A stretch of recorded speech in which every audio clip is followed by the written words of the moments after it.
gosh, having to open a new wiki. I know, usually right? it's in my tabs because I keep 80 tabs open at all times. I think I've got like 260. I just crazy. I don't close. I just open a new one. Yeah, same. And I wonder why my phone battery's dying so fast. Well, because I always have one for the looks and one for the season itself, like the challenges and the flow. Oh, that's smart. And I feel like you usually have like Reddit open too to try to help out with stuff. Sometimes, yeah, for content. Well, back then I did. Now it's like It's up there. I was there. Oh my God, I was there. Oh my God, of course. I found myself turning on this season and my immediate thought was, I miss Supreme.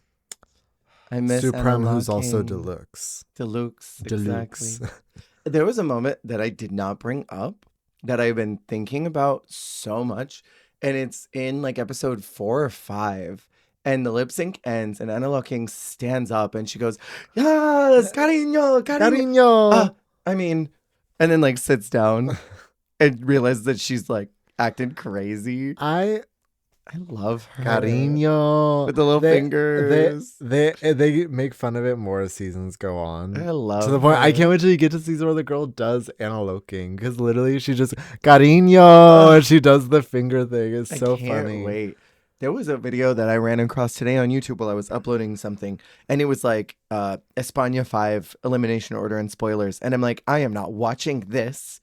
But how is this out already? Yeah. How did this end up on my radar? Yeah, right. It's the way that like I keep seeing like cast lists for these seasons. It's like I just like, even if I did watch at this point, I'd probably forget about it by the time it rolls around with how fast these seasons are happening. Well, right now, not so much, but before, yeah. I really am just so nervous that All Stars 10 is going to drop. And then it'll be like 2 weeks in and it'll be like France All Stars. A week afterwards, we're going to get fucking like España 5 and then Down Under 17 and then UK 18. And it'll be like, why are these all premiering now? Yeah, well, and I need to start watching France 1 like yesterday. Because that's our next season, I think. Yeah, I need to prepare because I made it like halfway through, but I need to really redigest her. Yeah. It'll be like Italia 1. And you're going to be like, I didn't perceive all this. I didn't know this was happening today. It's going to be fresh for me. I'm excited. I'm really excited. Oh, God, right. yeah. You ready, Gail? I'm ready. Let's do it. Hi, hello, everyone. Welcome into That Sounds Gay. My name is Jer, and our gay sound presented by Jesse today is... Gas.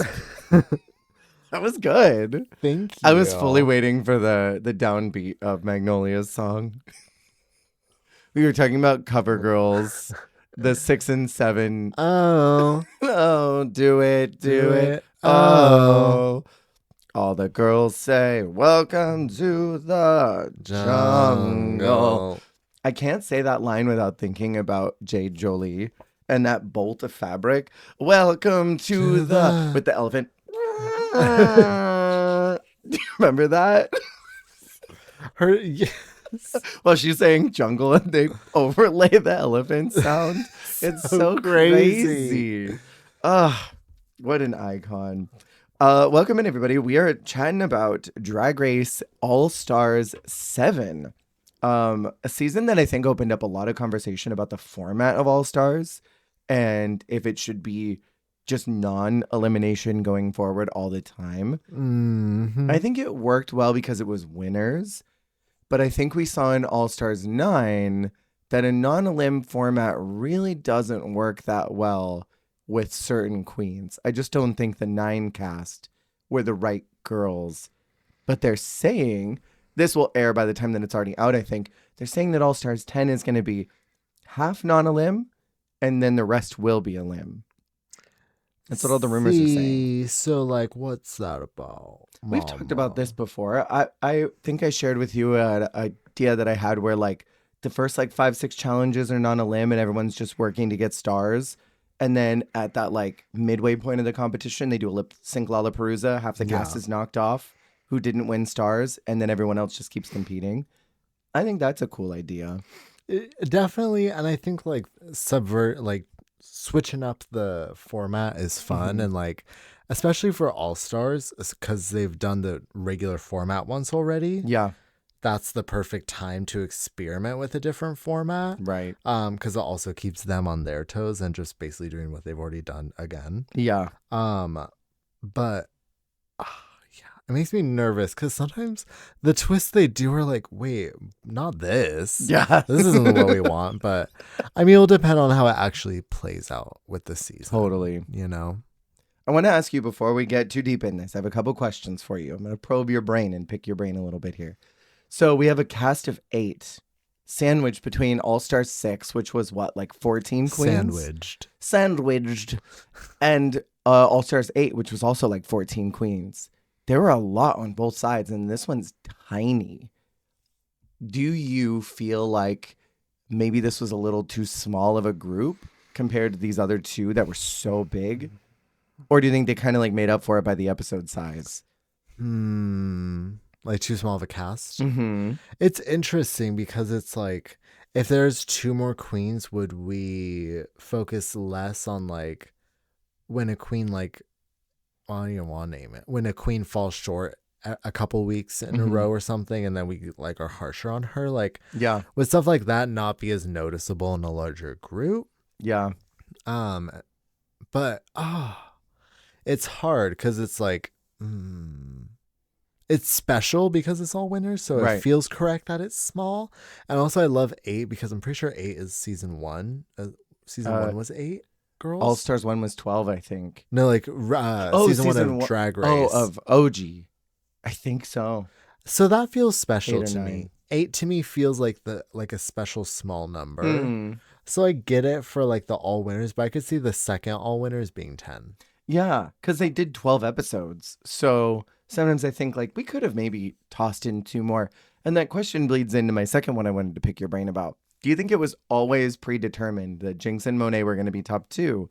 Because, you know, I mentioned this last week when we were talking about setting up for this, is that look at this list and it's literally all runway girls.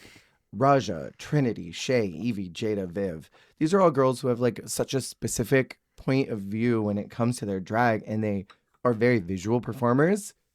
And then Jinx and Monet, who are comedy queens and had a lot of critiques about their looks.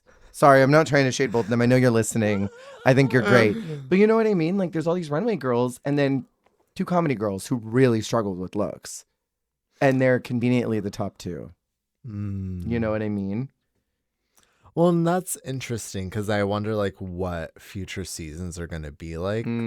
Like, are we going to see a similar setup where we see like more of like fashion winners and then like, yeah. Yeah. And I worry about that similar because distribution. We're going to get a sandwich of like, it'll be Violet and Aquaria, who are funny in their own way, right? But they're runway girls, you know? And it'll be like them and, you know, maybe like Lawrence and Bianca with, you know, Violet. Who else would be there? Simone, Willow, I guess Willow's funny, but she's kind of a look queen as well. So like, I don't know. Sometimes I wonder, maybe this was set up right from the beginning that it was always going to be them at the end. Because the challenges kind of fall in line for both of them to succeed. And then others keep up as they do. Well, it's also going to be interesting to see, like, I don't know how soon we're going to do our next All Winners season. Because who knows how much more the show is going to change and adapt and evolve by then, too. Right. And, like, the judging is going to change. Because for all we know, it can be a whole different set of rules by the time the next patch of winners compete and what they're going to have to keep up with. It could be an actual elim season with even more money. Girl, could you imagine an all winners with eliminations? That feels so cruel. It feels kind of mean, doesn't it? Yeah, well, I get it why, like, because they asked Electra from Italy to be on Canada versus the World, Duh. And I get why she said no. And they asked Envy as well. And I get why she said no. Yeah. Because it's like, bitch, I already won. Right. And it's like, unless this is a victory lap, which is what this season to me is. Very much so. Because it's like, I'm winning money for a charity and I'm not going home. Mm-hmm. So it's like, oh wait, no, this is regular. They get actual money. Also, 9 was charity. I always feel like it should have been reversed. Totally. Because I'm like, I know some of these bitches need $100,000. Right. Well, I mean, I know some of these bitches needed $100,000 too. Well, more than $100,000. Yeah. Give a bitch a fucking $100,000. But yeah. Yeah, I feel that. The all winners should have maybe been a little bit smaller and then maybe been for charity, and then 9 could have been the one that they actually got money for. Because I mean, some of them really could have used it. I mean, I feel like obviously we don't know what the 9 girls got paid, but I feel like for the winners, like I would love if it was 8 for charity, and they just paid them like crazy to be there. A huge stipend. I think for 9 there were rumors they got $50K $50K runway package and then $25K stipend to be there. So like $75K altogether. And Nina West spent $85 and said, "I'm gonna pocket the rest." I know. I was like, those judges needed to be harsh on those runways. Right. They should have told them at the top of like the paper where they write the notes. They're like, these girls were given X amount for their runways each week. Like as like a preface. So Nina West, how much did you spend on this outfit from the $75K we gave you? Nervously sweats, 25 cents. I got a discount bolt. Sorry. It's an edit of the clip of RuPaul. Nope. Of Michelle saying it's not about money. And it is about money, girl. That one where she's like railing into Chi-Chi. Cut out the don't. You need to have money to do drag. Yeah. the new era of Drag Race. So shall we get into these? Our episode 1, we're going to talk about 4 episodes in each one of these. I'm going to just start by saying that I skipped that children infographic at the beginning. It feels like emotional manipulation. So like every one of these started out as a young boy who was interested in girly stuff. I'm like, no. I don't like seeing children. Me too. Anytime I see a child, I skip it. Me as well. Shay is the first in the room. I feel like setting up the cast list to be strong and really just setting the energy high. I want to know, while we get into these, a quick like favorite Shay moment, favorite moment from each one of these girls as they come in. Oh my god! Mine is probably the chocolate bar with the broccoli, and then a chocolate with broccoli. You're a mad woman. You're a lunatic. Oh my god, that was so good. Oh, I forgot about that. That's one of my favorite Shay moments. So funny. Wow. And I'm just chewing on the broccoli and the chocolate. Honestly, that entire that whole challenge is like one of my favorite like Shay periods of like any time she competed. That whole point was so funny. So good. Her neon runway is still one of my favorites. That I think they had neon, right? Or maybe they didn't. The one, no, they didn't have neon. It was the one where she's in that like neon. It's the butterfly. No, in 9, not the one they said. The one they said was crafty. No, not that one. She's got like a monster. Faux fur. Faux fur, and she's in that like neon monster thing. That was so cute. Very cute. I mean, it's more of a quote by I mean, she's a quote queen. She's a very quotable queen. Yes. But she had that look that was about the Harlem Renaissance. And she was like, that was the peak of Black excellence. And I'm Black and I'm excellent. Yeah. I feel like that is like that's like her yearbook quote. Totally.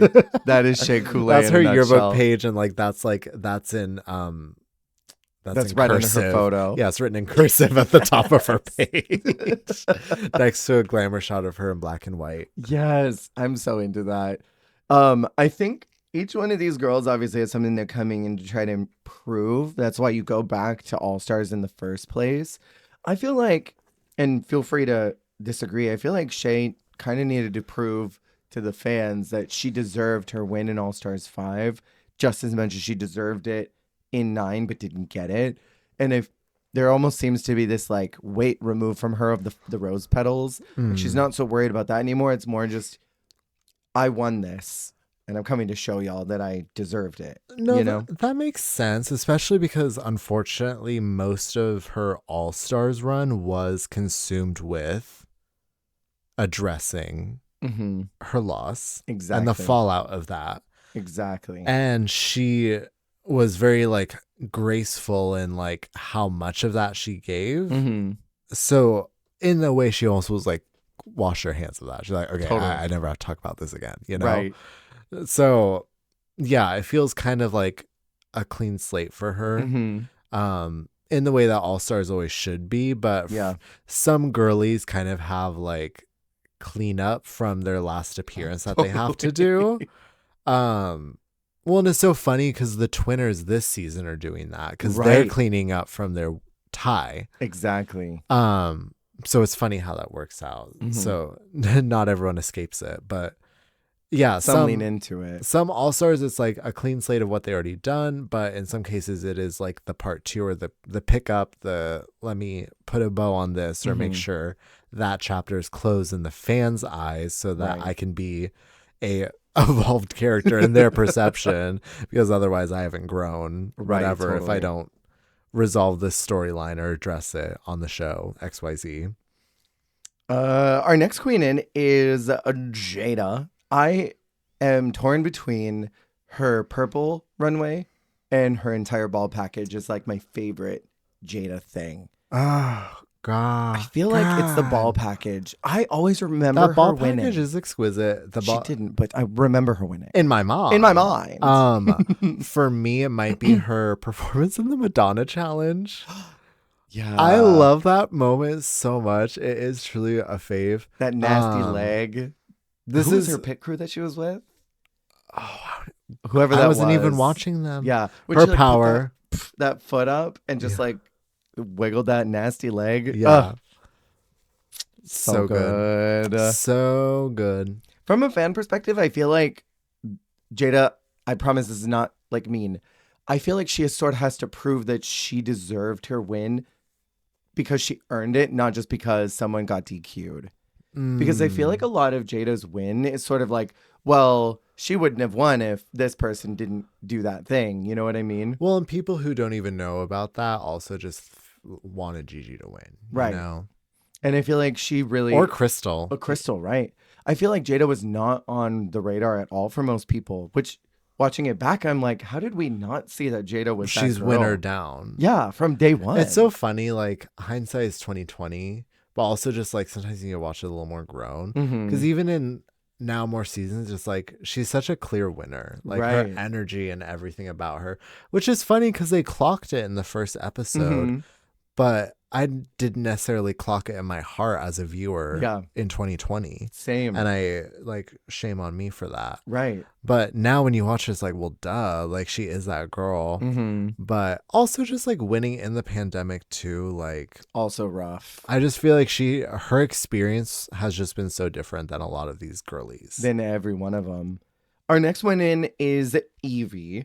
And I really love how many queens of color they got. Yes. That it wasn't just a bunch of white girls. I was worried that was what it was going to be. I feel like from... White and blonde? I feel like from a fan perspective, Evie's kind of got to prove that she's not just a mess. But then she came into All-Star 7 and said, I'm going to be a mess. Yeah. And I don't care. That's who I am. And I kind of love that. Like, she already knew what the fans were saying about her. And she said, but that is me. And also, like, she wasn't... It's also like, it was just nice to see her in a less hostile environment. Totally. Because she, you know, she was beefing with girlies in her season. And it just felt like, she had more walls up on 11. Whereas she seemed a lot more like chill and like safe in this season. And I think that was really nice to see. Do you have a favorite Evie moment? I love when she was Ann Coulter. And the Ann Coulter demon. Yeah. I'm just a girl. I liked that from the acting challenge. Have you watched her work the world? little mini docuseries thing? I have, but it's been a while. I watched it recently and it was really emotional. It showed me this entirely different side of Evie that I was like, Hers is really, I do oh, remember that hers is hard. yeah. Because some of them are like fun, like I'm living the dream, and some are like them being a diva. Mm-hmm. But hers is more like I what can't it's do like this for to be very her long. on tour. Yeah. Which I mean, like, it's funny because she really doesn't talk about it, Mm-hmm. but Drag Race is one of those things where it will always be asked. So like Mm-hmm. they're always gonna like show it. And it is so crazy because it's like this is like it's like the fact that she like is so lighthearted and Mm-hmm. chill and like doesn't make it central to her conversations and Right. character and storylines, but Mm-hmm. like, you know, Drag Race is Drag Race, so they're going to, but Right. so fascinating. Yeah. For those who haven't seen Work the World, she talks a lot about her chronic illness that is going to eventually leave her in a wheelchair and she won't be able to do drag much longer. She doesn't know when it's going to happen, but it will someday. And it's just this sad episode because Evie sort of like pulls herself away from other people to just focus on her art and just to work on it. And it shows how dedicated she is as a creator. And it makes me love Evie even more, Yeah. you know? Trinity is in next. This was a scandal, I remember at the time, because the She-Devil stuff was coming out. And people were furious that she was there. I feel like, this is just me. I feel like Trinity is one of the objective best All-Stars winners because I think that Trinity circumvents production in a way that they're not ready for. She leans in on the stories that they try to set up for her, and she just follows her role. And she's talked about this in Roscoe's, that she was like, well, they think I'm a pageant girl, so I'm just going to be pageant. And then I'll be funny, and they'll go, oh my God, we didn't know you were a goofball. And she's like, oh my God, I am? I didn't know I was funny, even though she fully knows. Yeah. She knows how to work with what production's doing, but then she's also just genuinely so good at the competition. Because, I mean, tinfoil hatting, I feel like every All-Star season, they know kind of who they want to get to the end. I feel like Trinity just got there on her own merit. Yeah. Because, like, if she wasn't as good at Drag Race as she is, I think it would have been like maybe Manila or Monet would have won that completely on their own. I don't think Trinity would have if she wasn't so good at Drag Race. And this season proves that too to me. Favorite Trinity moment? When she murdered Charlie Hides. Yes! When Charlie was just standing there and she was throwing her pussy all over that throwing her stage. hair. I actually unironically love that lip sync. Yeah. I don't know if we talked about it. We kind of talked about it. I don't know if it made the top 10s. It might have been an honorable mention. But I actually unironically love that lip sync because she says she's not a dancer. But I think that a lot of Drag Race lip syncs can be achieved just by moving your body sexily to the music. And that counts as dancing in the club, in my opinion, because isn't that all you're doing in the club is like moving your body sexy? Like you're not doing choreo in the on the dance. I mean, unless you're doing like, a donkey kick. Unless it's like white. I was gonna say unless it's like a white chicks dance battle. But like, you know, you're not doing like tight choreo on the dance floor. Yeah. Like you're just like throwing your ass around. So I'm like, if you're just obviously you don't dance like you're at the club on the main stage, but I'm like, if you're just kind of like moving your body like pretty and rhythmically, that's good enough for me in my opinion. As long as you just like keep me interested. That and also that is not my narrative, Gia. Yes, that is so quotable. Malibu, baby. That whole episode is chef's kiss for Trinity. Our next in is Monet. And I remember this also was a big deal because she was here and not Bob. And people were like, where's Bob? Why are Bob and Monet not competing together? I would have really loved to have seen that. And we were talking a little bit earlier about how it's like all these runway girls and then Jinx and Monet. I would have loved if like Bob was there because it's another comedy queen, someone who also struggled with looks, and then maybe someone who was comedy but was good at fashion to kind of bridge the gap, like Bianca, you know, or Lawrence, or Kita. I somehow feel like if they let Monet and Bob on the same season, they would have hijacked the competition. Totally. I don't know how, but they would have. They would have done it. There would have been a coup. Yeah. Totally. They would have all been just getting paid even more money. They would have Yeah. had breaks in between each set. Like it would have been tight ship right there. Yeah. They would have been running the roost. Favorite Monet moment. Oh God, I keep thinking of things that happen outside of the show. That's fine. Think of, well, honestly, unironically, my favorite thing she's done is Dungeons and Drag Queens. Okay, If you've ever watched it, it's so good. I don't even do D&D. That sounds like a drug.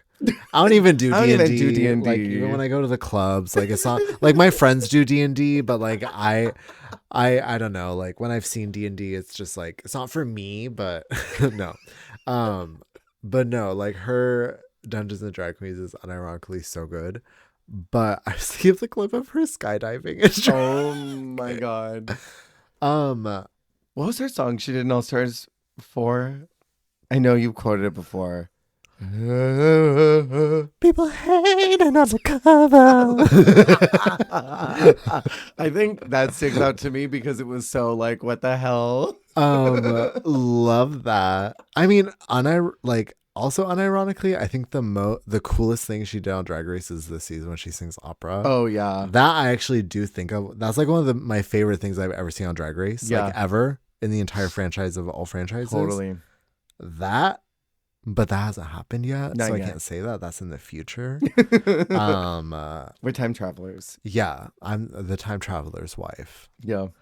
I don't know if I mentioned it, but I feel like Monet kind of needed to prove that she deserved her win separately of Trinity.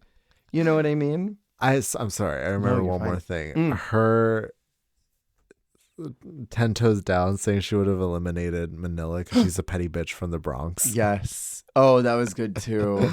I also loved that. That was hot. But yeah. Anyways. Okay. Our next in is Jinx Monsoon. I just love nothing more than her coming in and going, line. I already knew she was going to win. Such a good entrance line, especially because we don't really get funny, like actually funny entrance lines anymore. Right. I love that's up there. It's somehow in the same family as Karen from Finance walking into the camera. I can't see this mark anywhere. So, that was really good. They somehow feel like cousins or something. They do. And those are actually two of my favorite entrances. So love that. You know what I think is so fascinating about the entrance lines? The first girl to do that was Milan. Milan was the very first girl to come in and say something. And she said, "Hey, everybody, there's a new girl in town, Yeah. so let's get to business." Yes, that's it. He was the first one.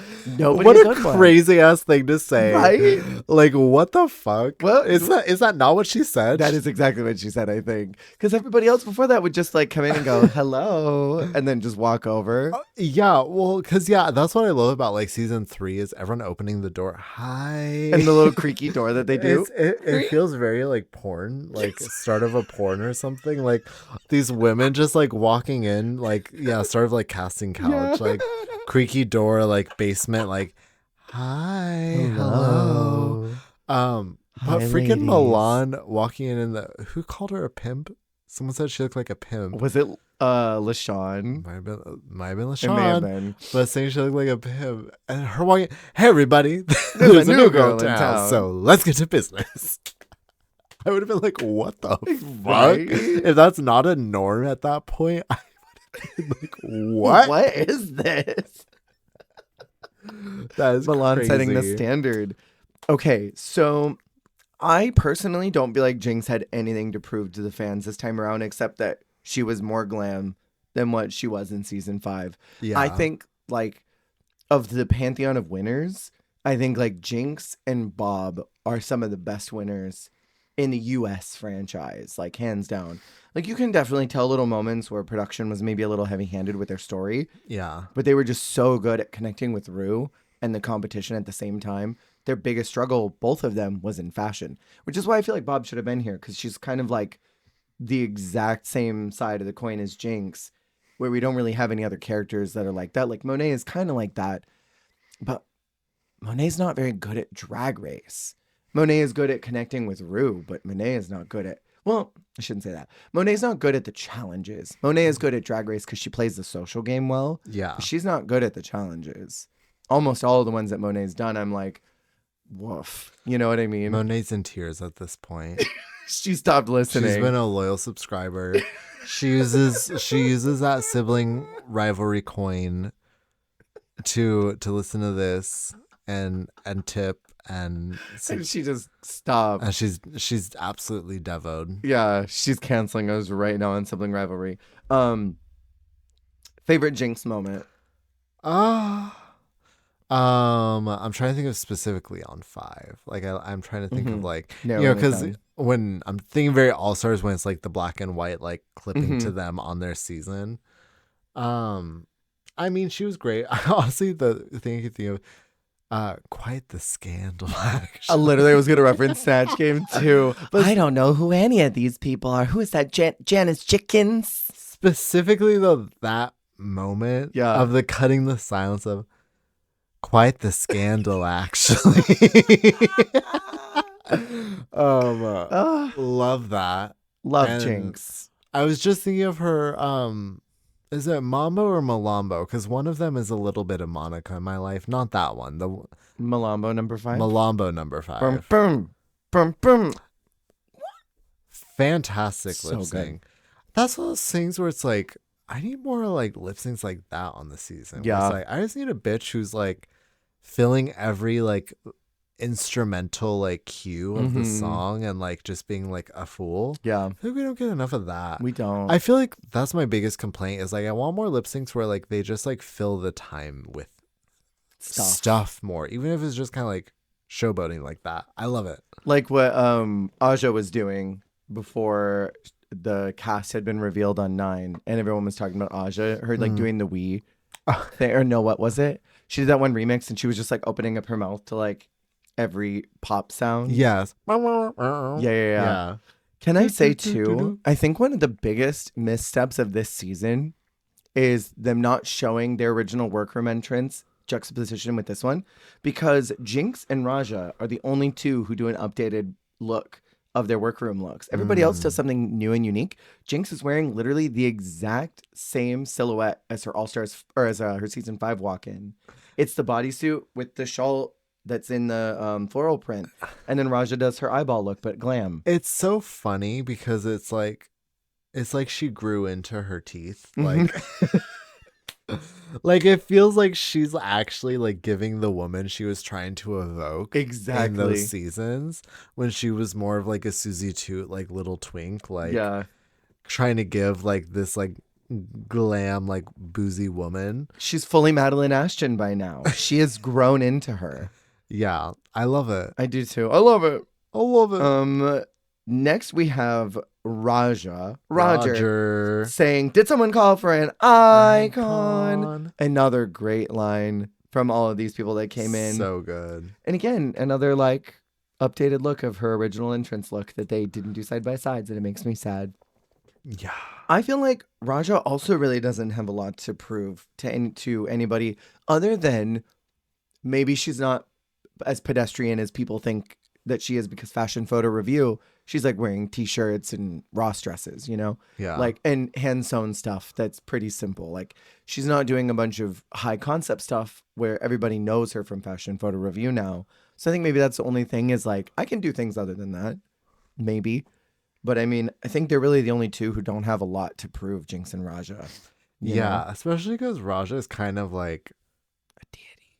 She's a deity. Yeah.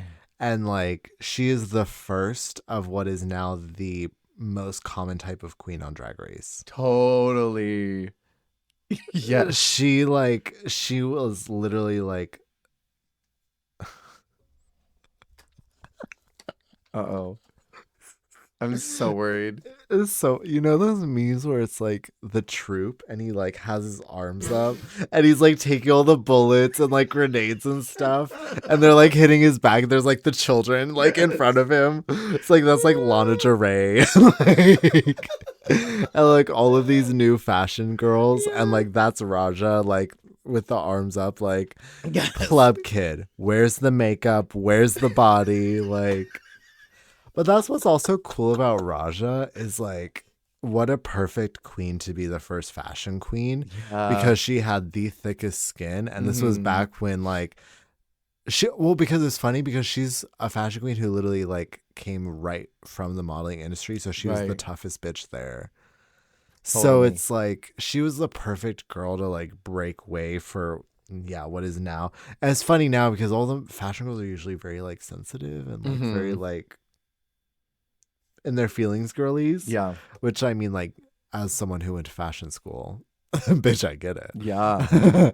I'm very emotional. But like it's funny how she like really could take it because like I mean I think of Noodles, the season after, who's the first for like alternative queens. Right. Similarly, she had pretty thick skin, and obviously everyone had something to say about it. But yeah, it's just crazy how like Raja was the perfect girl to pave the way. Totally. Favorite Raja moment? I mean, like her entire run. Very that with Delta, the podcast. Yes. The entirety of that podcast. That's a comfort listen. I think about her specifically saying two things. Naomi Campbell said, "Come guzzling whore. I hate her. I hate her. I hate her." But then there's a moment where her and Shangela are bickering about pageant stuff. And Raja goes, "Oh, Shangela, stop it. You know, that's not what I'm talking about." Oh, and her just like not having it at all. Like, that is not what I'm saying. Oh, Shangela, stop it. Yeah. Random moment. Johnny Weir's gonna be here. Love her. Yes. Just so as small as that. Love her. I love a lot of moments that happen to Raja. Like Alexis and Shangela being like, "Oh, that tulle fabric." And then her just like being so unbothered by the drama of it all.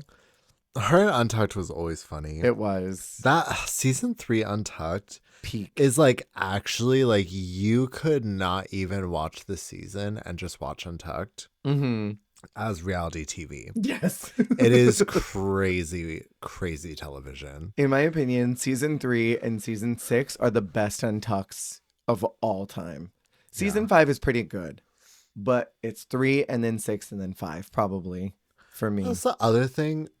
If talking about Raja, most of these girlies, I mean, Jinx is also an older season, but even 5 compared to 3, like Raja literally had to go through like a fucking saw trap to get here. Like literally, like season 3 was crazy. It actually was a long season because of the there's a double save. There's a woman coming back. Like that was actually a very long season for an old season. And it was so exhausting. And then there's drama at every corner. So for her to come out on top, I feel like that's really saying something. Totally. Really quick segue. Speaking of women coming back, did you see that Carmen is hosting a like Latino drag race show? Really? Yeah. I saw she's going to be on this upcoming season of Real Housewives of Miami, so I am going to be watching. Exciting. It's going to be a friend of. Very, very, very exciting. Yeah, I watched like one clip of like a deliberation or something. Carmen looked really good. And then her like co-host is also in drag, and they were someone who was on Delta's show. Oh. I can't remember her name. Well, good for her. I'd love to see it. I'd love to see it. Yeah, it looked cool. Last thing that I really love that happened to her. Vasha. I think about that all the fucking time.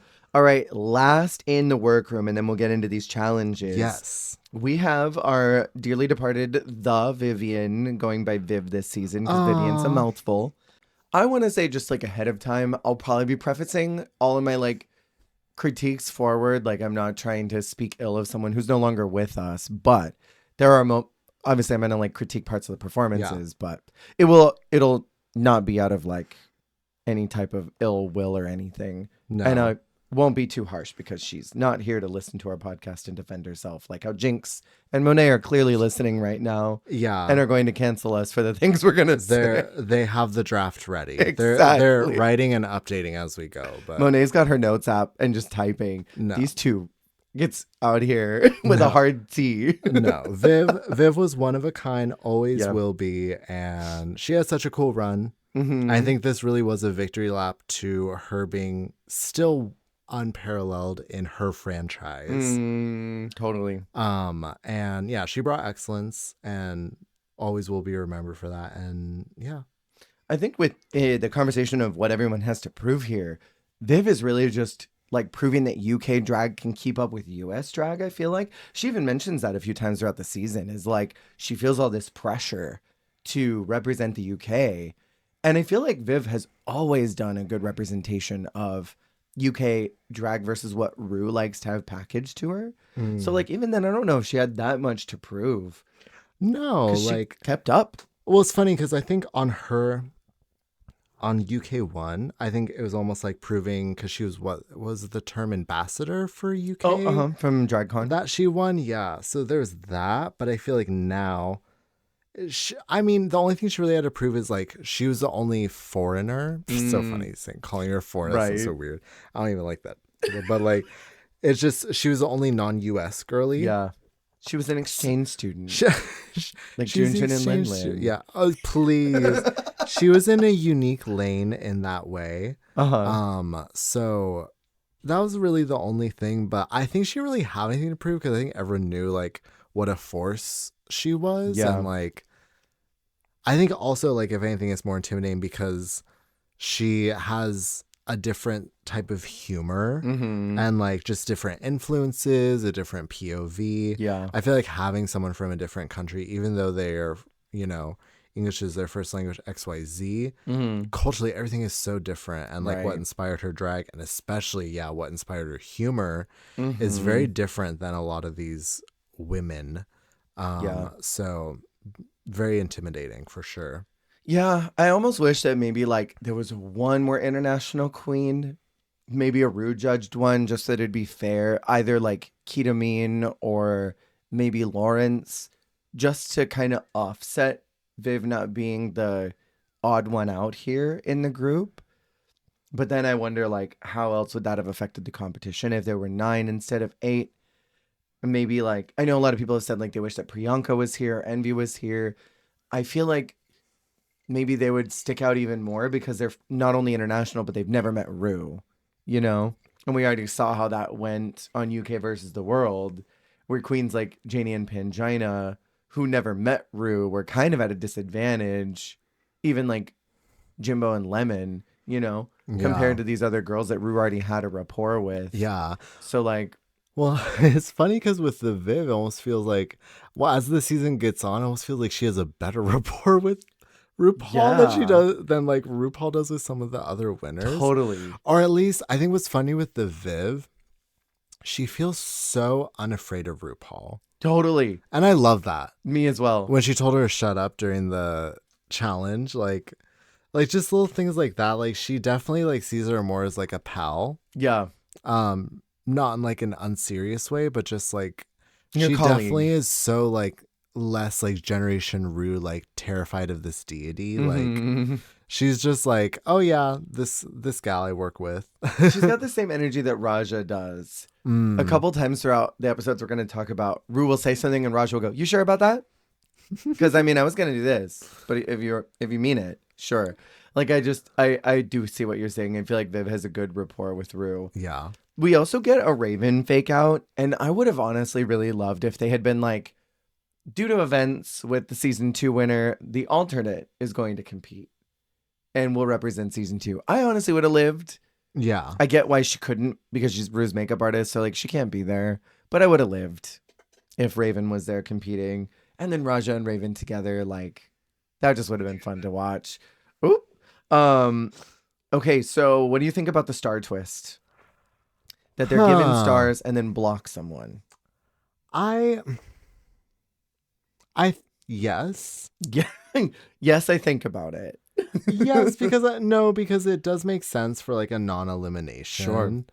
And I do like that we're rewarding multiple people. Mm-hmm. Oh gosh, I hate the plunger. That's what I was gonna say. Is like I like the idea of like having like consistent, like rewarding people, but I hate the plunger because sometimes the weeks where someone deserves that reward the hardest, or it's the only opportunity they have to get that reward, they don't get it. Yeah. And that's the thing that sucks about the blocking part of it. So it's like either like, yeah. So I liked, yeah. You're very like Tim Curry in Clue. Yeah. No, you could go in the, there's a phone in the, yeah. No. Literally, no. I'm like, what could it, I was trying to think of like what could be supplemented with it instead. I have an idea. But the 2-star system, still the same. You block someone from getting a star. However, in secret, they get to choose the next challenge. As soon as they go backstage, they're brought into another room and they look at like a list of concepts and they can go, okay, I'm blocked. So what do I think I would be fine at that I could maybe win and then get in the top and then block someone else? I'm good at fashion. So let's do a fashion challenge. And then that's ticked off the board. I don't know how hard that would be to do with production management and like guest judges and everything. Yeah. But I feel like that would be the best way to navigate that going forward, because then they do have some type of strategic advantage going into the next challenge. Yeah. And only they know about it. So like they come in and there's even more tension. Like, what'd you pick? You know? That's fierce. The only other thought I have is pulling into Dragula. The Ooh. Curses, like if it's like instead of a plunger, just like a sabotage. Oh. Where it's like pick one queen who, so say it's like it doesn't even have to happen in the moment of their win, but it's like you've gained a sabotage you can use in the next challenge. And then the challenge rolls around and it's like, all right, it's an acting challenge. Blah blah blah. You can choose one queen who doesn't get their script until an hour before the challenge. Or something like that. Yeah. Something like that, or like if it's a fabric choice, they can take it from them. Yeah.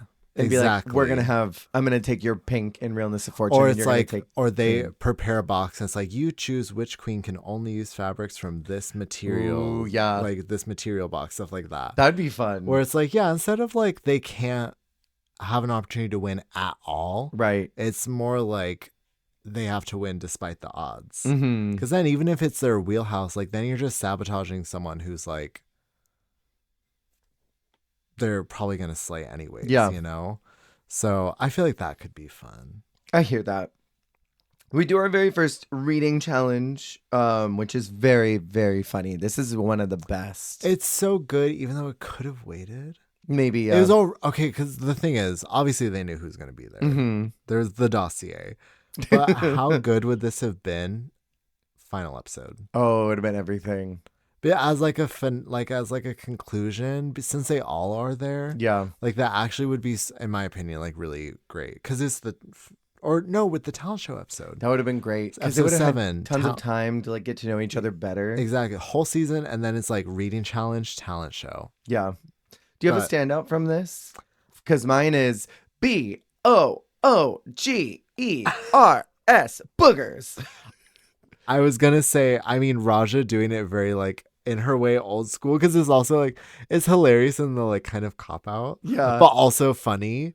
It's a funny callback to 3 where she was like fat, ugly, stupid, smelly. Yeah, done. Yeah, exactly. It's like I'm not gonna give anyone any individual reads. Oh yeah, the syphilis. Yeah. No, very good. I mean, everything Jinx said is funny.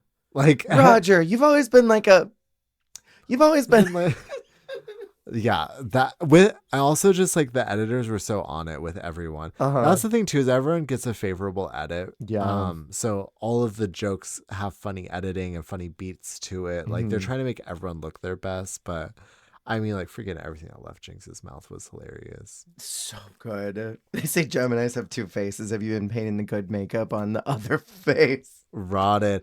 This is the other thing about the caliber of most of these reads is like, this was fresh fresh shit. Totally. It wasn't like the same like BMW. Totally. You know? It was good stuff. Okay, so our very first challenge, we are going to be doing something a little bit different this season with going forward because it's on a limb. I have prepared us some cards, some legendary legend cards, and we're going to be scoring and giving 2 points for each challenge. So we're going to see how it all adds up by the time we finish this season. Our very first maxi is the Legendary Legends song. They got to do verses. I really do like this song. Yeah, it's a cute song. Legends eyes were legendary. Watch me touch my thighs. I love this song. It's so good. Do you have a standout? Let's do a couple standouts if you have any. So my first standout is specifically not her entire performance, but Jinx standing behind Raja, just swishing and waiting, anticipating. Shout out to that. Yes. I mean, I'll just say it. I agree with the top two for the most part, but I really think Jada did so good. Even though I can't sing. I love Jada's. It's like, it's fun, it's cute, it's fast. Yeah. I feel like they didn't have a lot of challenges like that in their season. Not at all. Well, because she had to do the Vegas challenge, which was hard because she had to fit into existing songs. And she had the bad version of the Entrance Girl song. She had the, what was that? What was that slow ass Chicago number they had to do? They had to do the Mirror song. Are you talking about? No, in episode 1. Oh, or episode 2. Remember the first group got on that bitch. Me. That's what it was. You don't know me. And she still won. She still won. But she didn't one. get to do I'm That Bitch. No, and I'm That Bitch. So she didn't get a lot of proper because she got she got that from her episode, and then she got the Vegas shit, which was very like theatrical. Yeah, because none of that was really versy. Mm-hmm. Wow. Yeah. So this was like a good opportunity for her. So I actually thought Jada did really great, and I loved that for Jada. I actually also really liked Evie's. Yes. Oddly, it's Evie with that Carol hers is Brady actually wig. kind of one. Sorry. Please. She did look she was also that shade of red was giving Susie too in the lip sync. Oh, totally. Lollapalooza. Melodically, hers was actually one of my favorites. I really liked hers. I loved hers so much. I wish so badly that the art department allowed them to like submit a costume idea and they would just sew something for them, because there was zero cohesion in any of these looks. You've got like bodysuits. Jinx is in this kind of like slinky, green performance dress. You are spilling because the performance outfits were crazy. Also, like, am I crazy to say that Raja looked kind of wild in this? Raja looked wild. Yes. It's true. I wish that they had been able to do that and like submit a look. So I wish that I wish that they had kind of like, I feel like if you crop it on the corner, I feel like somehow like if it was like mostly blacks with like maybe pops of yellow or something, like, because I think Shay and maybe Trinity are performing at the same event. And then weirdly, the Viv and Evie are performing. They're kind of in the same same thing. Jada and Raja. And then Jinx and Trinity kind of. And then Monet just stands out from kind of like everybody. Yeah, I could say that if they were all in black with like pops of color. Yeah. But that would be fun. Yeah, it's surprising for their first performance, or even if I'm surprised they're not in gold. Oh yeah, gold or like metallics. Numbers. I don't know, but I mean, they all are gorgeous in their own way. We've got Is she pretty? In her own way. We have our very first runway, which is I'm crowning. Yes. Do you have some standouts? Again, I ask the standout question. My two, Shay and Roger. Shay and Roger. That's literally who I was gonna say. I love Evie's Shay look. And Roger. I was gonna say cute. Shout out to Evie's. Okay, I'm with you 100%. I also do really love Jinx's look. Jinx's is hot. I think Jinx's look was a great first look back to be like, yeah, I can bring it, bitch. And what? I mean, everyone looks good Except, I don't like Monet's. Really? I don't care for it either. I mean, I love the message. I love the ideas, Mm. but I just don't like the execution. I think the windbreaker fabric for me, para mí, spooky me, is what takes it out, just because the fabric looks weird to me. Yeah. I feel that way about Viv's as well. I don't really like this canvasy. I kind of weirdly like the Vivs just because it is like, it feels very like fashiony, but it doesn't feel super I'm crowning. No. She could have walked into this, but I would have been like fierce. Yeah. But I think Raja and Shay like really ate this shit up. Shay totally ate like, it up. I would have put Roger. The way that I'm mixing Raja and Roger. Roger. I would have put her almost in the top basically just for this. Yeah. Okay. So now is our moment. We get to give out 2 stars, 1 to whoever you want to give it to. I immediately, just based off the challenge and in the runway, I'm giving 1 to Shay. Mm-hmm. I am really conflicted between giving it to Roger or giving it to Evie. I like Evie's performance more than I like Raja's, but I like Raja's runway better than Evie's. But I think overall, I think I like Evie's package better this week. That's the thing, is like Raja's look is freaking amazing, but Evie actually has a underappreciated, like really great package overall this first week. Really cool, fun look, and really banger performance. Yeah, really banger performance. We didn't really talk about Shay's storyline with having oh my God. I'm so sorry, Naomi. I forgot your name for a minute. Naomi's here. And that's a pretty big storyline for her.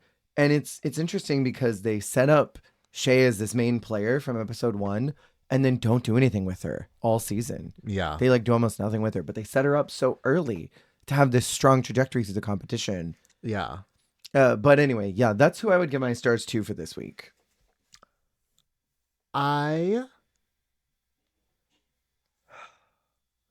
So hard. Okay, well, I agree. I'm going to give my first one to Shay. Okay. Just because I think this, like, Shay, like, won this week. This like, was her entire just, like, week. faux show. Yeah. So now, let me tell you what I'm thinking. Okay. Because, like, I thought about Raja as well, just because I love her look this week. But, I mean, her performance was whatever. For me, my second star is between rewarding who's already been rewarded, who's Monet, and who I mentioned, which is Jada, just because I love me some Jada. But honestly, the thing about Monet, and why I mentioned earlier, I do agree with these wins, is like, God, if I don't appreciate some non-drag race writing in a verse, and they both wrote actual verses. Yes. I mean, to be expected, because I mean, I feel like Bob and Monet are always like writing verses on sibling rivalry. But they both actually had like interesting, and they both had like flows that they switched up. I really appreciate Mo's because it was like there was a singing part, there was a rap part. Yeah. I didn't love her runway. Yeah. But I loved her performance. So you're conflicted.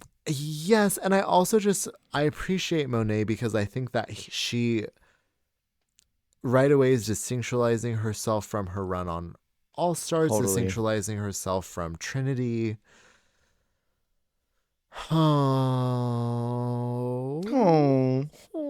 Also, I kind of love me some Jinx this episode. Me too. Jinx was hard for me to her verse is hilarious. It's not winning, but Hello, it's world. good. It's Jinx Monsoon. I'm here to make your stepson swoon. It's iconic. It's memorable. And that runway is really good. You know what? I do love Monet's verse. So judging off of the challenge, I'm going to give it to Monet. Okay. Because I thought she started with a really strong verse and a really strong performance. Yeah. So valid. Good for you, girl. You got on the show. Shay and Monet are the winners in the challenge. They lip sync to Old MacDonald, which is so good. Hilarious. Shay eats it up. And you know, the more I was realizing it, the more I realized how similar Jinx and Monet are to each other. Is that not only did they have similar kind of journeys on Drag Race, but also their approach to lip syncing is so different from all the other girls. Like Monet getting on the ground and like jerking off guys at the glory hole like she's the piggy. Is so different. Piggy of the week. Piggy of the week. She's is so Piggy different of the week than what anybody else would do. And like Jinx also lip syncs very alternatively to everyone else. They're so similar to each other in a lot of ways. So I'm not surprised they're top 2 of the entire thing. Shay wins, blocks Trinity because she thinks that she will be able to bounce back the hardest of everybody else that's there. And I think that's a good energy to go in. And I think that's wise because it's like, pick a juggernaut. Right. We move into episode 2, which is Snatch Game. And I feel like from here on, we're going to be moving a little faster. We just needed to get all those girlies talked about. All the divas. Well, because we kind of had to establish our feels for what we're going into. We have Snatch Game, which is a 2-parter. Yes. What do you think about this jumbo Snatch Game? It's basically Bob's Snatch Game for everyone. because it's basically like Act 1 and 2. If Bob was here, she would have done 4 characters. Could you imagine if it's like there's round 1 and 2, but Bob is fucking doing 2 characters per round? She changes characters every question. That is so diabolical. Right? She does all 4 characters the first time and then does the same 4, but in a different order. Girl. I would die. The entire cast of Fried Green Tomatoes. I would die. Okay. So do we want to do just some like quick highlights of everybody? Yeah. Round 1, we have Monet as Mike Tyson. Fuck him in the ass. Thought it was funny. Yeah. Okay. Because I think some girls stand out in certain rounds. Sure. Some girls stand out in certain rounds. I agree. I think Monet stood out for me as Mike Tyson. Totally. Mike Tyson was a standout. Fuck him in the ass was hilarious. Mike Tyson for Encyclopedia Britannica. Fantastic. Yeah, I think Monet's stronger round was Mike Tyson. Totally. I think Jada's stronger round was Prince. Yeah. Which is hilarious because they both were technically bad, but Prince was fantastic. Yeah. In the worst way possible, in the best way possible. I loved her Prince. I didn't live, laugh, love Trinity's Lucy Fur. I just I don't want these cryptids, devils, angels, nonsense. You know? Gorgals. Gorgals. Well, it's also weird because this was same with Evie. As the boogeyman. The boogeyman. It's weird going from a real human person grounded in reality to a fictional thing. Right. This would have been stronger, in my opinion, if it was standalone in like Snatch Game of Love. Yes, totally. But also, I'm over the characters because I'm like, once upon a time, this was a celebrity impersonation challenge. Yeah. I feel like an old person saying that. No, you're right. Can I say I think that of this round, I think Monet one was top 2 for me, and the other one, Shea Coulee. Okay, little game. Mm-hmm. If round 1 was the only Snatch Game, ooh, for me the top 2 would have been Monet. And they probably would have made it Monet and Trinity. Mm-hmm. I would have made it Monet and Prince because I fucking love you love Monet and Prince, not Monet and Trinity or Monet and Jada. Monet and Prince. I would have made it Monet and Jada if Lexi Love can be in the top for her Gilbert Gottfried, then Jada Essence Hall can be in the top for Prince. Honestly, Jada Essence Hall's Prince walked so that Lexi's Gilbert could run. Totally. But yeah. I loved Shay's Elsa Majimbo. Oh yeah. Then when she took the money, she's like, I'm gonna take this and feed a whole African village. Such a random choice for Shay, and I kind of loved it. Thought it was so good. So yeah, that's who my round 1 would have been. Round 2, it was so overshadowed by Jinx's Judy. Broom, is that my camera? There was a contestant named Dave. You didn't kill me. You're forgiven. It really was like the Judy Garland show. Totally. But not even in a way that I was mad about it because it was so good. It was so good. Also, I'm sorry. Shout out to Raja and both of them. Raja was great. Yes. Oh, yeah. I really do like her madam, and I think my other standout from round 2 was Diana her, Vreeland. Diana Vreeland. Round 2 was its own Snatch Game. My top 2 would have been Jinx and Raja. Bodega. I went down to the bodega. Oh my God, she was so good. I personally, in my heart of hearts, feel like the top 2 in general should have been Jinx and Raja. I agree. But I mean, whatever. Good for her. Good for Trinity. Right. If we're comparing these, or if we're combining these, I guess, it's like very clear for me that Shay is also in top 3 for me. I thought Shay was really good as Miss J as well. I loved that performance. For me, Jinx is number 1, Raja's number 2, because I did love that madam. Yeah. It was like, that was my number 3 probably. And then Shay would be 3 because I liked both of them as well. Can I also say, I need someone to do Catherine Tate as Catherine Tate. Not as one of her characters. Because she's been done multiple times now on Drag Race UK. I don't think anyone in the US who hasn't watched Doctor Who knows who Catherine Tate is. But she's so freaking funny. She is. And also just like Catherine Tate as Catherine Tate is funny. If you ever watched her on just like TV shows, like, or, you know, Doctor Who, like, it's kind of like an extension of her comedic personality. I need someone to just do regular redheaded Catherine Tate because she is such a delight. But I also love the Vivian's distinct UK representation with Catherine Tate bringing love to her show specifically and Joanna Lumley. Yeah. Fierce. Both really good representations of the UK. Our runway category is the pleather principle. It's the pleather principle. Oh. I love this runway category. It's so good. I want to know who your favorites were from this. Mine were Viv and Raja. Ooh, I love these looks. Once again, Raja is that girl, was that girl, with that like turquoise snake skin and that red. She looks so hot. It was so like hot. London. I love the color combo. I love the styling of it. It was so delicious. And then Viv in those shoulder pads. Can I say it? Yeah. I hated how much pastel there was. Oh yeah, there was a lot of pastel. There was a lot of light colored cutesy pleather. I was here for Raja and I was here for Jada. I knew you were gonna say Jada. Motherfucking Hall. Loved that look. Also, I did actually really like Monet. This is one of my more favorite Monet looks. Yeah, a lot of people really love this look. I think I don't like the bow in the front. I read through the lines of that. I absolutely picked up what you. I do not like the bow on the front at all. I think it's so bulky. I guess I will also complain that the bow above the bow and below the bow, there's a difference in texture, which is annoying to me. But it drives me nuts.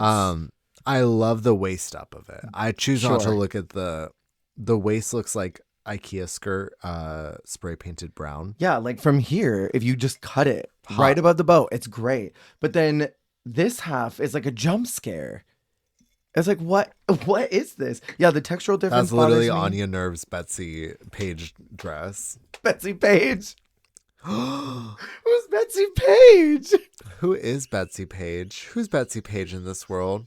What's her name? That's Cheryl her name. Canning. Betsy Page. Cheryl Canning. Trixie! What is her name? Betsy Ross? Betsy Johnson. The founder of our American flag, Betsy Ross. It's Betsy Page. Who is she? Cheryl Canning. Cheryl Canning. Okay, anyways. Yeah, I don't love Shay's. I feel like if she was just had a stronger one, I think she could have broken maybe top 2. Okay, and I'm also just like, I'm tired of, if I see one more motherfucking Catwoman interpretation of Michelle Pfeiffer's Catwoman. There's 2 this season. And like, was that a gay awakening for me as well? Yeah. Sure. But it's like, oh, not here, not now. Not here, right. Not this. But yeah, my winner of this runway is Roger. I love these like gladiator. Love these gladiator boots. The way that the pleather is lined with that black, so it's just like hot and sleek. Ugh. Yeah. the textures, the colors. Mm-hmm. It's just such her styling. It's Yeah. like you kind of remember like, oh yeah, this is that shit she does. Yeah. All right, the time has come to award our stars. I'll let you go first this time. I went first on episode 1. I mean, it's kind of obvious. Mm-hmm. The first one for me is Jinx. Okay. Because like the Snatch Game was hers. Yeah. Even if the runway wasn't your favorite, because the pastel fantasy. I don't acknowledge the runway. Sure. No. Okay, well, because that's then the trick of it. Is my two... Well, that's not the trick of it. Because, like, then the next one is, like... It's almost obvious to me. Like, Mm-hmm. why was Raja not on the top this episode? Yeah. I mean, listen, love Trinity. love my devils at night. But my favorite time of day is night. Yes. Humst ever. I feel like Raja really ate this episode up. Mm-hmm. And I mean, well, no, in the way that, like, obviously this is Jinx's episode. Mm-hmm. You know, she stormed the challenge. Yeah. But it's like the fact that a fashion queen was like the next in line Mm-hmm. after her, in my opinion. Totally. And kept up. And where Jinx fell short in the runway, Raja stormed it. Yeah. Yeah, I would give it to Raja. And then, like, I mean, you don't need my runner-ups. But No. yeah. Unless you really want to give them. I mean, it's the same for me. Raja was the winner of the runway for me, and she was so solid in the Snatch Game. Yeah. I really love that Madam performance, and I've seen a couple clips of Madam before, Yeah. and she really caught it. And we saw a really bad Deanna Vreeland in season 8, and so it's like, this is... She pops a pill. She pops the pill. Sorry, I was losing my voice Oh my because I God. was talking. Yeah. I think they were it for me, and I'm still am to this day confused why she wasn't. Yeah. I think they were really trying to establish that Trinity was a main player, and making sure that they like set that in motion, so that maybe she didn't get blocked again.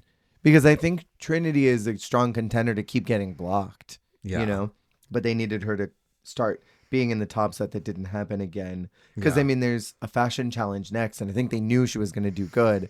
They can't risk her getting blocked one more time. Because I feel like if Trinity wasn't, I think it's entirely possible she would have been blocked one more time. One more time. Trinity and Jinx are the top 2 this week, and they lip sync to Rumor Has It by Adele. What a weird ass song. And like, I love this song. It's a great song. But it is a weird lip sync song, isn't it? Rolling in the Deep would have been better. Skyfall would have been better. Is that what the song is? Oh, the Starfall? James Bond. Yeah, theme? yeah. That's Oh, a that would great have been lip sync fierce. song. I mean, even like Wander Under the Bridge. I don't Send Your Love to My New Lover. Probably to me is the new most like lip sync friendly. But, yeah, weird choice. Weird choice. Weird like mid tempo contemporary adult pop. Yeah. It was charming as the lip sync. Jinx wins, chooses to block Shay, and I think this was also good strategy because she's thinking like, who has a star? Who can I slow down? Yeah. Again, I believe in my whole heart it would have been Trinity getting blocked again, because I mean, even though she didn't have a star, I think that Shay brought up a good point. Trinity is someone who is good at things and can bounce back. Yeah. And I mean, I would start to think, okay, so she just did great in Snatch Game and she got high praise in week 1. She's killing the runway. She's probably going to be high again. Let's stop her just in case. It's a lot harder to block early on compared to later too, because later you can just block the people who have more stars, Exactly. etc. But at this point, you know, it feels kind of bad because no one's really jumping ahead yet, so you're kind of just like stunting people before they have a chance to shine. Exactly. But it's smart to kind of do the like perceived front runner, so it doesn't feel as pointed. Totally. And that moves us to episode 3, the realness of Fortune Ball, where our kind of only stories that are popping up as of right now is that Monet is flying under the radar from the entire room, and she's trying to like get everybody to think that others are a bigger threat than she is. And Shay is gaslighting the room that the plunger actually means something.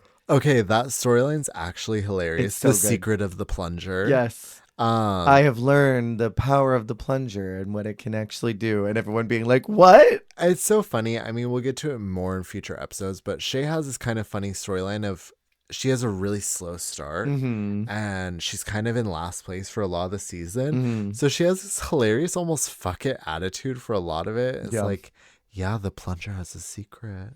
My favorite part of that was Trinity just yes-anding and going and picking her ass up and sitting down next to Trinity and whispering, like, let's keep this going. Whatever we're doing, let's do it. Yeah, shout out to Trinity for keeping the bit going. I love that she wasn't like, what do you mean? I didn't learn anything. That she just was like, and that's why I say Trinity is so good at Drag Race. She just knows how to play the game and knows that the cameras are watching her. So good. Okay, so we've got 3 categories for this ball. Yes. We've got Vanna White realness. Period. Just so funny. Love Vanna White. Love Vanna White. Before and after, Diana Ross Matthews was the example that Rue gave. Do you ever watch Wheel of Fortune? It's been a minute. Oh, because I was going to say, this is a very common Wheel of Fortune category. Oh, okay. That they have to guess. Where it's like very common turns of phrases, but it is a before and after. Got it. So that was why... That makes sense. Yes. It's been a long time since I've watched. And then they also have to do a Realness of Fortune eleganza where they spin a wheel and get a color. And I mean, it was really more about the color than the destination. Yeah. I kind of wish that maybe they had to exemplify the region a little bit somehow, but maybe that would have been too much work. Well, because usually the whole thing is it's centered around, well, because even in Wheel of Fortune, because there's always the prize pack, the prize round. Where if you win that round, you win the trip. But the clue is centered around the location. So in the same way, the materials should be centered around the location. Yeah. And they were just colors. That's all. Yeah. Black, sand beach. Lavender, fields of profit. Right. All right. So do we want to give our stars while looking at these? Like we can talk about the package and then decide if we're giving a star to them? Oh, God. Or do we want to go through each category? And let's do each category and then make our decision. Yeah. Let's start with Jada's package. We'll just do all of them at once rather than each category. Her Vanna was fantastic. I loved her little like ding. The ding. Ding. I was about to say the ding, ding. She actually was one of the people that seemed genuinely excited to be in front of Vanna. Totally. Everybody else was like, oh my, it's you. Yeah. Hi. Well, because I don't know if some of them knew who it was. Right. But whether she actually watched Wheel of Fortune, which I think she does, or she just watched clips because she is that girl. She studied. Yeah. But I loved it. She was such a cute little nerd. I like in front of Anna. I loved it. I love her eleganza look. It is so well constructed. I love the shape and the asymmetry of it all. The use of textures and patterns in here. Yes. I personally, I love the silhouette of Bag Lady in red. I really do. I kind of wish that it was something else. I think it's fashionable, and I like it. I just don't like. I don't like this concept. It's also kind of weird because we just recently saw a sewing challenge. Oh, right. That is basically the answer to this look. Like this looks like something that came from the bag ball. Totally. So it's weird to see a prepared look that looks like it came from a different sewing challenge on Drag Race. I guess is my only like hang up with it. I like the before and after pun, but I mean she looks great. Yeah. But yeah, I think it's funny. I think her sewn look is actually stronger than her 2 brought looks. Totally. I don't love the hair for Vanna, but I mean, I can't fault her too much because she looks cute. Then we have Jinx Monsoon. I hate the Vanna look so much. Is it Vanna White or is she looks like Madeline Ashton? Please. It's giving me like do you know when they fall down the stairs at the end? It's like, do you know where we parked the car? She literally looks just like that neck bitch. down Morticia, neck up like JonBenet Ramsey. I don't love her package this week. And then, I mean, I like the Whatever Happened to Baby Jane Fonda. It's cute. I don't like it. I love the pun. I hate the print Yes. on the bodysuit. I love the idea. I hate that it's not textured.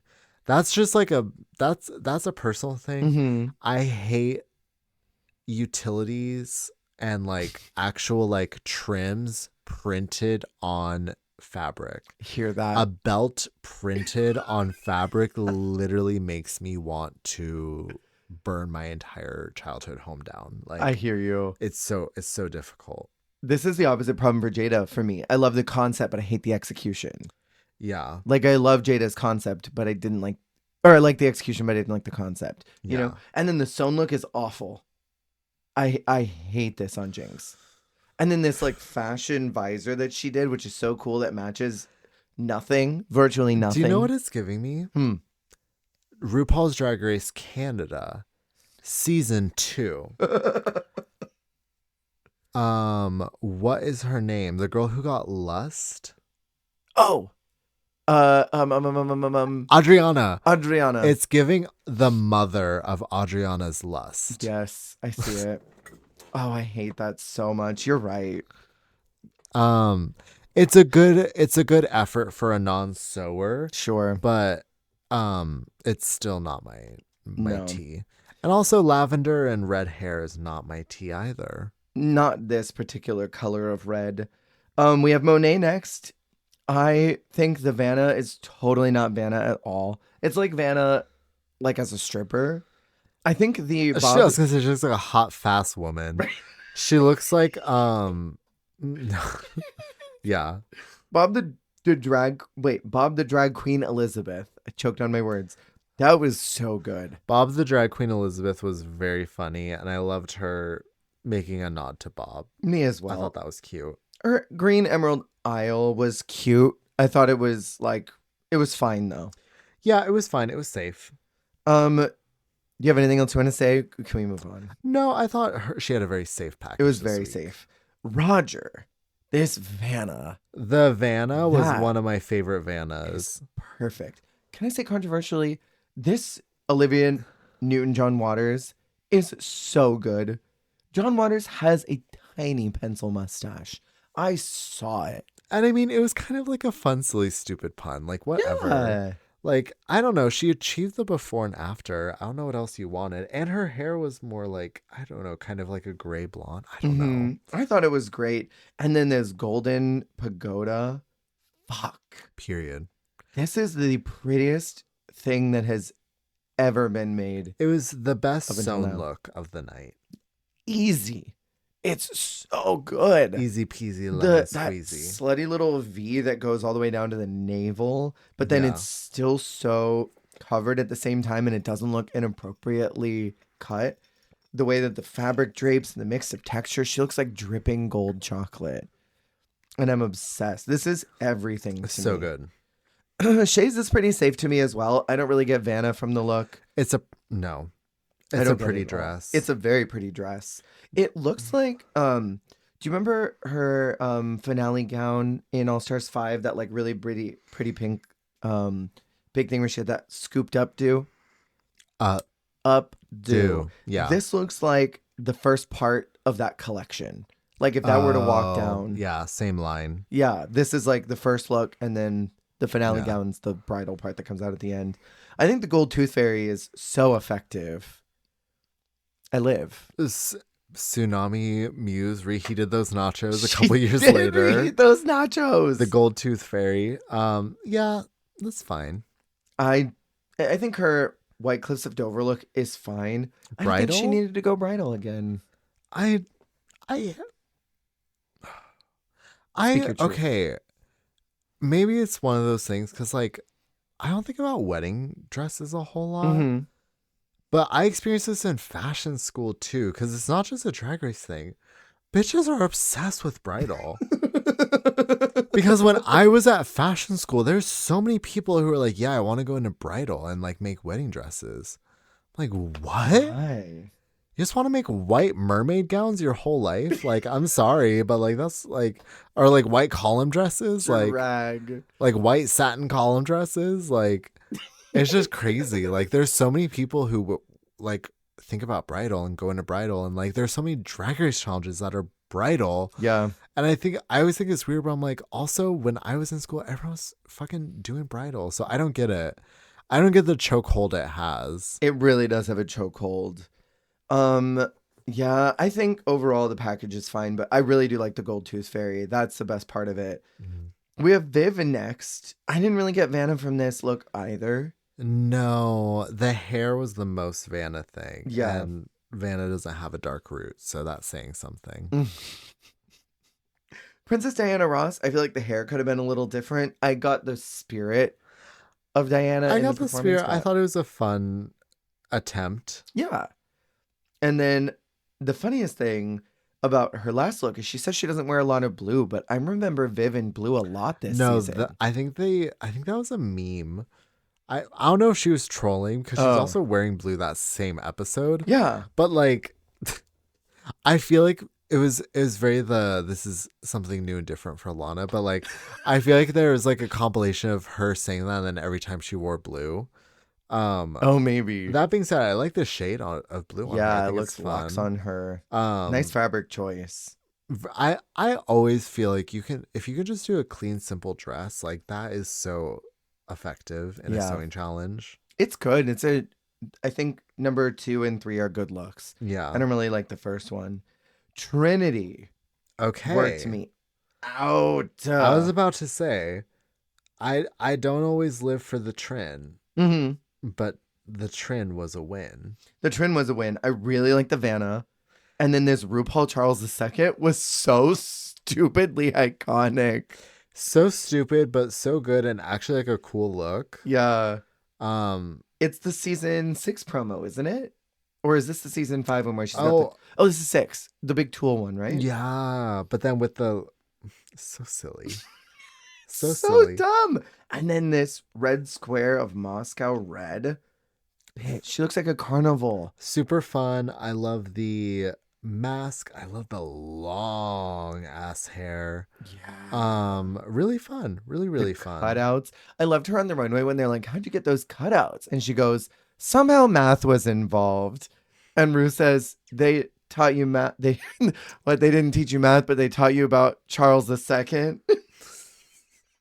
She's giving me like a hot supervillain. Yeah, she looks so good. And how did she make this in that much time? With this particular textile, it looks like it was tough to work with. And those lines are clean. Yeah, I don't know how she cut it like that so clean either, because that's kind of like a one and done. Yeah. You know? She had one of those rollers, probably. Right? Pizza cutters. And then we've got our last one, which is Evie.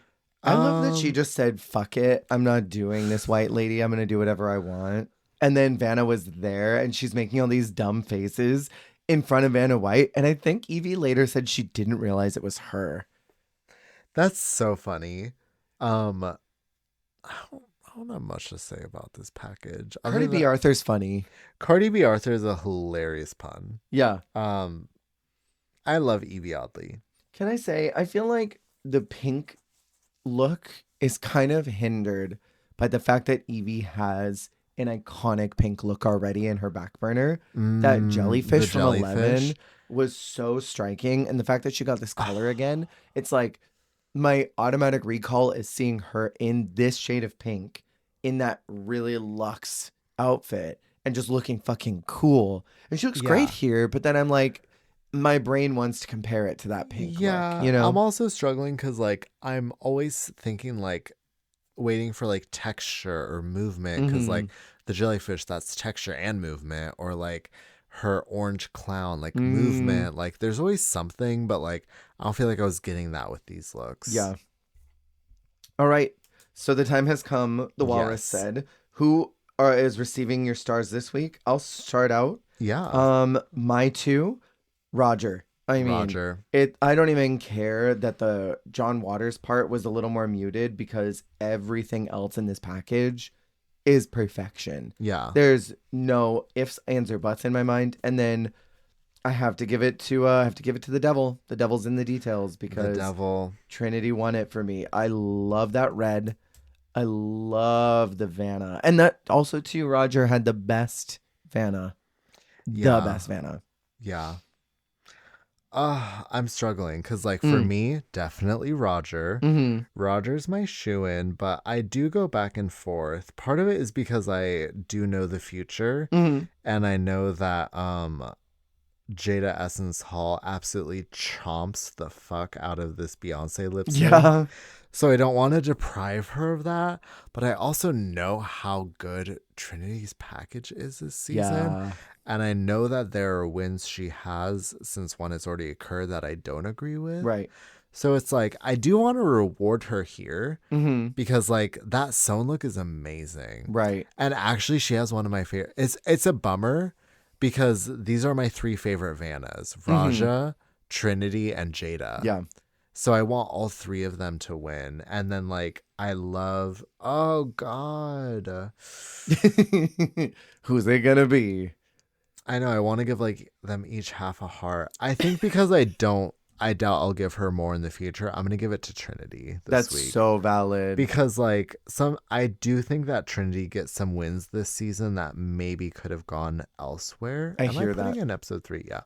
I was like, I had to look at my same line too. I couldn't tell if I was putting in episode 3 or episode 4. I But, literally looked at the same thing and I'm like, am I?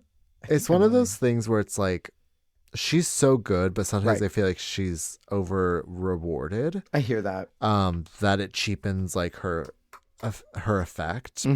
But no, I think this was such a strong week for her. I agree. The winners of this challenge are Trinity and Jada, and they have to lip sync to Green Light by Beyonce. And I remember when this came out, I can't remember if you were here still in Seattle at the time, but I remember being like, why does this song sound so familiar? Because Beyonce goes, go, go, go, go, go. And I was like, where is this coming from? Do you know before I say it? No. Kylie Minogue, I was going to cancel. Before you go, go, go, go, girl, go, go, go. Oh my God. Go, girl. And Jake and I looked it up. The composer of Greenlight is the same composer of I Was Gonna Cancel. That's so funny. Isn't it? So either they remembered that they did it for Kylie and sampled it and just did the line, or they forgot they did it. Or they're like, oops. Oops. They're like, well, the first one wasn't a huge hit, so maybe the second one will be. Right. Jada eats this lip sync. She eats it. Yeah, devours. Poor Trinity. Poor Trinity, but it's like syncer. She starts with, like, she kills the choreo and then the ponytail, and then she takes the jacket off and she gets into that bridge. Oh, so good. I love when Jada knows how to do sexy, and she does. But I love when Jada does sexy because she's so, like, poised and, like, Mm-hmm. she's either poised or funny. Mm-hmm. So when she's, like, just, like, sexy and, like, goddess, I love it because, like, she's just everything. Everything. And when she's giving out her plunger, I loved her. I don't want to think too much about strategy because I'll confuse myself, and that's a fact. And I love that. Self-aware queen. Self-aware queen. She chooses to eliminate Jinx because Jinx decided to run her mouth while she was on the stage and was like, well, this is my only weakness, everyone. She should have kept her mouth shut because I think that Monet would have gotten blocked. Yeah. If Jinx had not opened up her mouth, Monet would have been blocked. And I think it's crazy. But yeah, it was a pretty smart choice. Yeah. And again, like, unoffensive choice. Totally. We move into the last episode we're talking about today, which is episode 4 of Fairy Tale Justice. Jeffrey Boyer Chapman is back. And I was kind of gagged to see him one more time after his vitriol from Canada. Yeah. He was excused from detention. He was. We get a challenge that is very similar to the one they did in All Stars 4. Except instead of Jersey, it's all fairy tale stuff. We have two teams. Jada, which is Blow the House Down Boots, the Three Little Pigs, and the wolf. It's Jada, Jinx, Monet, and Evie. And then She Done Already Done had hers, which is about Goldilocks. And that is Trinity, Shay, Viv, and Raja. This challenge was interesting because I'm like, yes, because it was such a raging success on All Stars 4. Because Jersey Justice was so good. And the thing is, like, I get it. Because Judge Judy is so funny and RuPaul loves Judge Judy. Sure. And courtroom justice shows are so funny. Mm-hmm. Miss Toller. Do you know what I'm talking I about? think I know who you're talking about. Miss Girl. She not she not. Sorry, Miss Girl. She not girl. She a judge. Judge Toller. Um. But yeah, it's like, God, Jersey Justice was kind of a flop challenge. Totally. And then, like, they tried to do it again with a less funny premise. Right. But also, this feels like a weird ripoff of that show that was it Willem or was it Todrick Hall? Once Upon a Crime. Do you remember what I'm talking about? Yes, I know what you're talking about. It That was felt, Todrick, wasn't it? yeah. Well, it's okay. It was, and then I remember Willem was playing Cinderella. Cinderella, that's what I was thinking, because she was Cinderella and Manila was Snow White. Jake and I quote that. Do you know what she gave me? A hot plate. A fucking hot plate. Jake and I quote that all the time because there's a line that Willem says where she goes, her name's not even on the lease. Her name is Snow. No. Willem is everything. Yeah, no, I mean, it's a less funny version of Jersey Justice. I thought Michelle was great. Yeah. I think from this, my standouts were Jinx, obviously, that millennial pig who is just so unbothered and is just being stupid as hell the whole time. The Michelle saying, like, your house is made of straw. Yeah, it's sustainable. It kills me. And then when her ear comes off while talking to RuPaul, the ear coming off is literally so funny. Her yelling, Jesus Christ! That stays in my brain all the time. Anytime I say Jesus Christ, I say it in the vein of Jinx Monsoon. Everyone fighting to like not break character. Ruin those sandals though was kind of evil. Those little sinister flip flops. Yeah, sinister. And then the little ears, the pointy ears. My problem with this, I mean, you already touched on it, that it's a less funny premise than Jersey, is that there's so many straight men in this. Because Jada is the straight man, and like Monet's kind of the straight man too.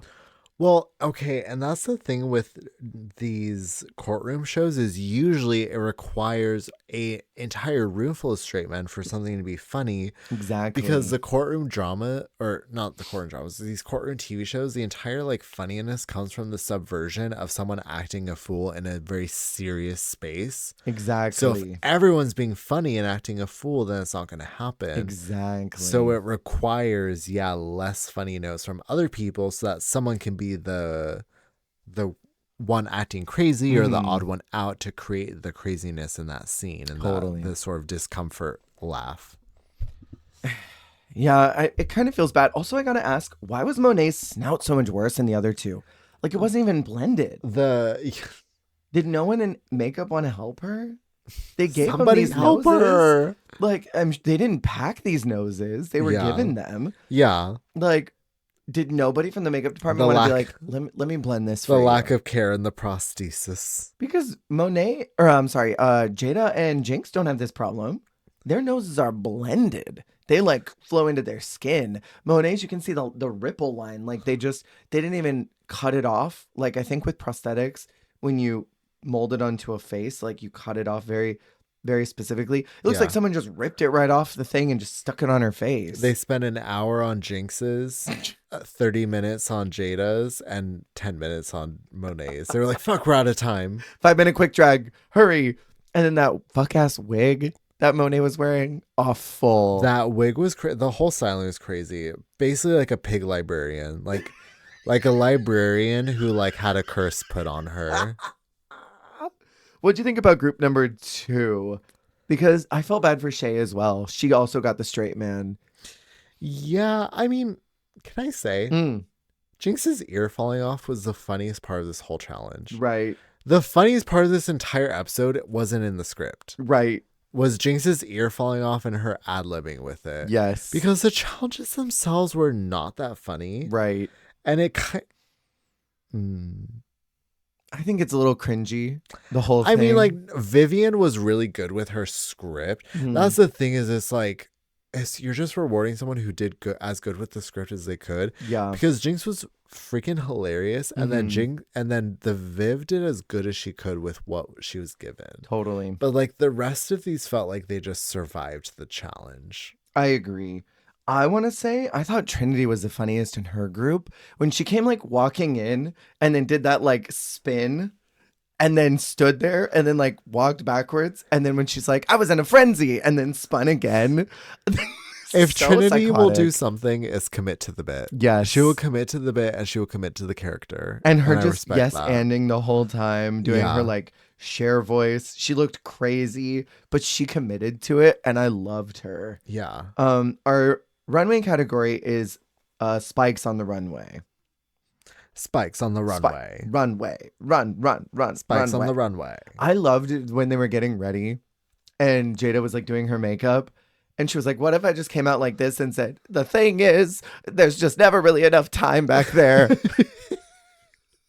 I was watching that at like 8 in the morning, cackling. It was so good. She looks incredible. Yes. I love this look. Agreed. And then my other one, Trinity. This vampire look. Go to the Trinities.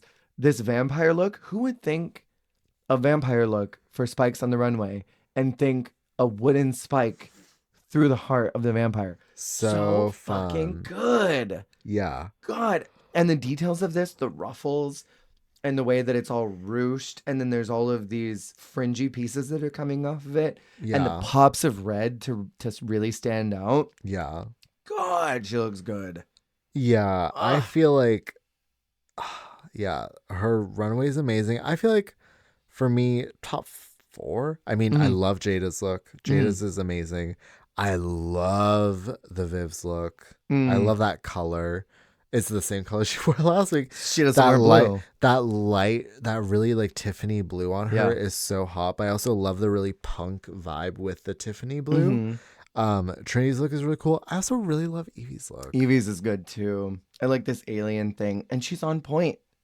She's like, Brooke's not the only one for my season that can do that. She's like, finally, Brooke's not here, so I can do this. Yeah. The time has come to give your stars out. Who you giving them to? Ooh. Okay, I mean, Jinx. Yeah. Jesus Christ. Jesus Christ. You're going to have to talk louder. I can only hear you with one. I'm giving a star to her as well. And then, like I said, Jinx was the funniest. Her ad-libbing was the funniest part of the whole episode. It was so good. I do love, my second favorite thing then is the Viv's look. So then I'm like, am I going to go by the book again and reward the Viv? Because like she's really strong with the script always, and I love the runway. But then I'm also thinking about Trinity because she was really funny this week. She was, and that runway was really strong. That runway is everything. It's one of the best of the season. But then it's like, if I'm gonna do that, then I want to take away the heart I gave her last week and give that to Jada. That's fair. I mean, there's a lot of episodes left. I know, right? Oh God. We're committing to the bit. I'm giving it to Trinity because that witch was so crazy. And then when Michelle was like, when she goes, you sound like Cher, and she goes, oh, and just does the fake hair thing. Just went right into it. Does it and then keeps talking. She's like, the swing is gone. And when Viv was like, oh, was that an important swing? And she goes, well, it was. It's not there anymore. She just goes with it. She's such a yes-ander, and I love it. Trinity is so good at these Drag Race challenges. I will say it again and again and again. Legitimately one of the best All-Stars winners because she is just so good at quite literally everything. Yeah. And she understands that it's not only a fake competition pageant, it's TV. She knows how to amp up things to bring it to TV, which is why I'm giving her this win as well. Yeah. I gave her 2 in a row. I appreciate that. I've decided to be boring and go by the judges again, and I am going to give it to Viv because I just love her runway this week.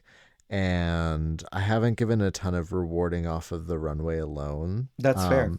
And since the only challenge winner I see in this episode is Jinx, the only other thing I'm going to judge by is the runway. Yeah. And especially because Jinx's runway is not that good this week. No, flop. So it was super someone flop has to take it. The top 2 are the picks you had, Jinx and Viv. And they have to lip sync to Love Will Save the Day by Whitney Houston. What'd you think about that little toy xylophone? Did you live? Did you Given laugh? to her? Given to her by Jada. This walked so that La Grande Dame could run when she gave the sax. Didn't she give a sax to did she give it to Tia, or did she Tia? give that to I know what you're talking Hannah? about, but I've already like kind of forgot about that. Yeah, I but can't that's remember who she gave hilarious. it to. This walked so that could run. For real. Okay, but I remember Bob talking about this because Mm. it's so funny because like they really like undercut freaking Jinx with that. She's like, "Oh yeah, so you're gonna hand me this? Oh yeah, I got you." Yeah. Jinx must have been like, "What the fuck? Right? Y'all were planning like prop handoffs while I'm over here like trying to like 1-2 step to this." Yes. I thought it was hilarious. I need someone to support me the way that Jada supports the Viv. And you heard the xylophone, they're like, yes! It was so good. I loved it. I thought it was really good. I thought it was really good. I loved it. Jada was my winner, actually, this week. That's so valid. You're changing your stars now. She won the lip sync for me. Viv, God bless her soul, does that British thing that they all do where she slams her knees into the ground and then like shimmies on her knees to the side. Do UK British death people just drop. have like no It's kneecaps? the UK death drop because we go under, but because, you know, they're Celsius and the metric system. Something to do with that and their proximity to the equator. They go over and they land on the tops of their shins. They're on jelly knees over there. They go over, yeah. But like the thing is, NHS isn't that good over there. Do they just like not care about the knee damage? It's crazy because like I'm not even 30 yet. And I literally tremble when I think of doing that because my knees could not. Like, I literally get scared because, like, my knees crack when I get out of bed. Yeah. Like, maybe they're just, like, taking vitamin D supplements and they have fantastic diets, but, like, my knees hurt right now. Yeah. Like, I literally, like, they feel weak when I think of doing that because, like, I know they would break. I know they couldn't take Shatter. So them like willingly like slamming onto their knees like Banana slammer. It makes me tremble. Yes. Me as well. I could not ever. Viv blocks Monet, who looks pluck zillud. She looks so mad. She like doesn't even want to take the plunger because she's been trying to hide from the plunger for days. And Jada's like, well, she hasn't been blocked. She hasn't. And Monet's like, but yo, haven't either. It's hard because we're at episode 4, so we're starting to get to the point where it's like, do we block the girlies who haven't been blocked yet, or do we block the girlies who are pulling ahead? Mm-hmm. Because it sucks to block someone who hasn't been blocked yet, but also hasn't gotten a badge yet. Yeah. Or like hasn't really like pulled ahead as a front runner yet. Yeah. Because it's like, no, I feel like at this point, maybe we should. I mean, oh God, it's hard. Yeah. The person you should block at this point is Jinx. Jinx or Trinity. But I mean, she just got blocked. But yeah, but like. That's not going to stop Viv in a week. We're kind of hitting the turning point where I would concern myself less with who hasn't gotten the plunger yet, with who needs the plunger now. Yeah. Because let everyone get a win before you let everyone get a plunger, in my opinion. Like, focus yourself with like stunting the girls who are getting ahead, so that the girls behind can balance out, and then we're kind of back at an even playing field, and then the plunger can go wherever. Yeah. The part I feel like is a little bit difficult here is the need for like alliances and for people to have your back. Yeah. Because if you're doing good and you start blocking someone who is also doing good, are you going to create an enemy scenario? Yeah. Are you going to create someone who's not going to look out for you when you really need someone in that room looking out for you? Yeah. You know? That's the thing is, you don't want to make an enemy out of yourself. And Viv and Jinx could have been like the secret power duo through the rest of the season. I know Jinx denied doing a blocking system with Monet and with Trinity, but I mean, I can't help but wonder if her and Viv had sort of put water over under the bridge, if they would have been able to support each other through the rest of the competition. Viv probably wouldn't have gotten blocked like 3 times as she got it, 2 or 3 times. And I don't think Jinx would have gotten him either if they worked with each other. and they could have like survived their way to the top and circumvented maybe Trinity and Monet getting up there, you know? Yeah. I don't know. But any controversial opinions, thoughts so far? I mean, I think a lot of fans agree that I think that Raja's like John Waters look wasn't so poor that she lost out on that ball win. But it's hard even looking at just the 4 episodes so far, because it's like I think Jada should have had a win by now, and the fact that I took away her win by giving it to Raja, it's just so hard, because it's like I want everyone to be acknowledged because this is such a strong cast. Yeah. But so far, you know, nothing crazy's gone down in these first 4, I would say. What about you? I think my only controversial opinion would be I wish that there was 1 or 2 more girls here. 1 or 2 more. And I would have liked to have personally seen either Bob or Alaska, and then maybe like Bianca. Yeah. Maybe. And I think the plunger thing maybe could have even been circumvented, where whoever wins the lip sync gives a star to someone they want to give one to. Yeah. And that would be something interesting as well. As like an interesting little twist. Provide more RuPaul's Best Friend race. When you get the win, who are you going to give somebody else some props to? Yeah. Because then I think that would have changed up the whole game. Yeah. But yeah, that is the end for part 1. We did run a little bit long, so thank you all for listening. But we were chatting about all the women. So in the following weeks, we'll definitely be probably more onto the pacing y'all are used to. But thank you for tuning in and listening. We will chat with you next week. Remember, you're doing a great job. You're doing the best you can. And that is all you can do. Goodbye. Bye. That's